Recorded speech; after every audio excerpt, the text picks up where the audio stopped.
اعوذ باللہ من الشیطان الرجیم بسم اللہ الرحمن الرحیم۔ السلام علیکم ورحمۃ اللہ وبرکاتہ۔ آج ہم بات کریں گے ایک ایسی عظیم، نورانی اور بابرکت ہستی کی جن کی ولادت نے مدینہ منورہ کی فضاؤں کو خوشیوں سے بھر دیا، یعنی حضرت امام حسن مجتبیٰ علیہ السلام۔ آپ علیہ السلام رسول اکرم صلی اللہ علیہ وسلم کے نواسے، حضرت علی ابن ابی طالب علیہ السلام کے فرزند اور حضرت فاطمہ الزہرا سلام اللہ علیہ کے لال ہیں۔ آپ علیہ السلام اہل بیت کے پہلے فرزند ہیں جن کی ولادت نے خاندان نبوت میں ایک نئی خوشی اور رحمت کا اضافہ کیا۔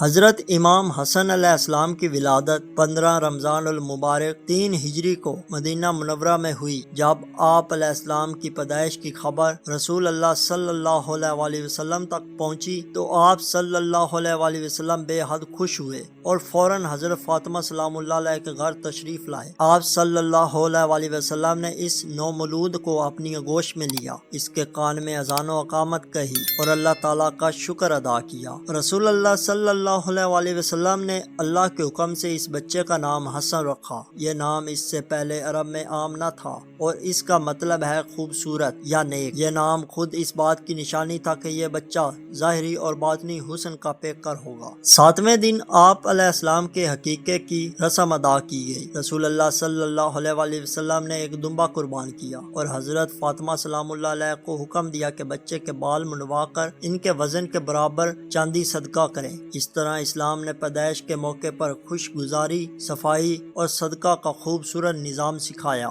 حضرت امام حسن علیہ السلام کی پرورش ایسے گھر میں ہوئی جو علم، تقوی اور عبادت کا مرکز تھا۔ رسول اللہ صلی اللہ علیہ وسلم خود آپ علیہ السلام سے بے حد محبت فرماتے تھے۔ آپ علیہ السلام کو اپنے کندھوں پر بٹھاتے، سینے سے لگاتے اور فرماتے، اے اللہ، میں حسن سے محبت کرتا ہوں، تو بھی اس سے محبت کر۔ آپ علیہ السلام کی ولادت صرف ایک بچے کی پیدائش نہ تھی، بلکہ یہ امت مسلمہ کے لیے رحمت، ہدایت اور قیادت کے ایک نئے باب کا آغاز تھا۔ آپ علیہ السلام نے آگے چل کر اپنے کردار، علم کے ذریعے اسلام کو ایک عظیم خدمت پیش کی جس کی مثال تاریخ میں کم ملتی ہے۔ حضرت امام حسن علیہ السلام کی ولادت ہمیں یہ سبق دیتی ہے کہ اولاد اللہ کی عظیم نعمت ہے اور ان کی صحیح تربیت ہی ایک صالح معاشرے کی بنیاد بنتی ہے۔ اگر ہم بھی اپنے گھروں کو اہل بیت کی سیرت کے مطابق بنائیں تو ہمارے معاشرے میں بھی محبت، امن اور برکت پیدا ہو سکتی ہے۔